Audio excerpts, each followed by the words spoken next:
ಆಚಾರ್ಯ Shri K ಅವರಿಂದ ರೂಪುಗೊಂಡ ವ್ಯವಸ್ಥಿತ ಮತ್ತು ವೈಜ್ಞಾನಿಕ ಪಾಠಕ್ರಮಗಳ ಮೂಲಕವೇ ಇದು ಸಾಧ್ಯವಾಯಿತು. ಮನೋಜಿ ಮತ್ತು ಇದನ್ನು ಆಶ್ರಮ ವಿದ್ಯಾ ಸಮಾಜ ಮೂಲಕ ಬೋಧಿಸಲಾಗ್ತದೆ. ಆ ಪಾಠಕ್ರಮಗಳ ಕಾರಣದಿಂದ ನನಗೆ ಈ ನಿಜವಾದ ತತ್ವಗಳು ಮತ್ತು ಅಭ್ಯಾಸಗಳು ಸನಾತನ ಧರ್ಮದಲ್ಲಿ ಯಾವುವು ಮತ್ತು ಇಸ್ಲಾಂನ ನಿಜವಾದ ಮುಖ ಯಾವುದು ಎಂಬುದನ್ನು ಅರಿಯಲು ಸಾಧ್ಯವಾಯಿತು. ಇವೆಲ್ಲವೂ ಹಾಗಾಗಿ ನಿಜಕ್ಕೂ ಜೀವನದಲ್ಲಿ ಒಮ್ಮೆ ನಾನು ಪೋಸ್ಟ್ ಜಿಹಾದಿ ಮನೋಭಾವದ ದಾರಿಯಲ್ಲಿದ್ದೆ ಎಂಬುದು ಒಂದು ಅದ್ಭುತವಾದ ವಿಷಯವಾಗಿದೆ. ನಾನು ಬಹುತೇಕ ಧಾರ್ಮಿಕ ಮೂಲಭೂತವಾದಿಯಾಗಿದ್ದೆ ಮತ್ತು ನಾನು ಪರಿವರ್ತನೆಗೆ ಒತ್ತಾಯಿಸುವ ಶಕ್ತಿಯಂತೆಯೂ ಇದ್ದೆ.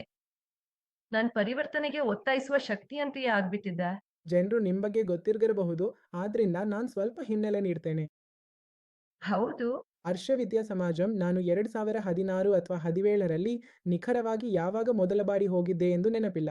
ಆದರೆ ಆಗ ನಾನು ಸುಮಾರು 12ರಿಂದ 15 ಹುಡುಗಿಯರನ್ನು ಭೇಟಿಯಾಗಿದ್ದೆ. ಹೆಚ್ಚಿನವರು ಹುಡುಗಿಯರೇ, ಕೆಲವರು ಹುಡುಗರು ಇದ್ದರು.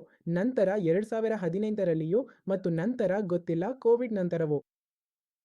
ಹೀಗಾಗಿ ನಾನು ವೈಯಕ್ತಿಕವಾಗಿ ಆಶ್ರಮದಲ್ಲಿ ಸುಮಾರು 30ರಿಂದ 40 ಹುಡುಗಿಯರನ್ನು ಮತ್ತು ಕೆಲ ಹುಡುಗರನ್ನು ಭೇಟಿಯಾಗಿದ್ದೇನೆ.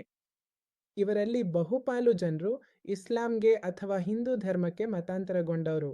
ಯಾರು ಇಸ್ಲಾಂಗೆ ಮತಾಂತರಗೊಂಡ್ರು ಅದು ಶ್ರುತಿ ಹೇಳುವಂತೆ ಬೌದ್ಧಿಕ ಜಿಹಾದ್ ಅಂದರೆ ಅಲ್ಲವೇ? ಹೌದು, ಅದೇ ರೀತಿಯದೇ. ಹೌದು. ಇದು ಸಿದ್ಧಾಂತಾತ್ಮಕವಾಗಿದೆ.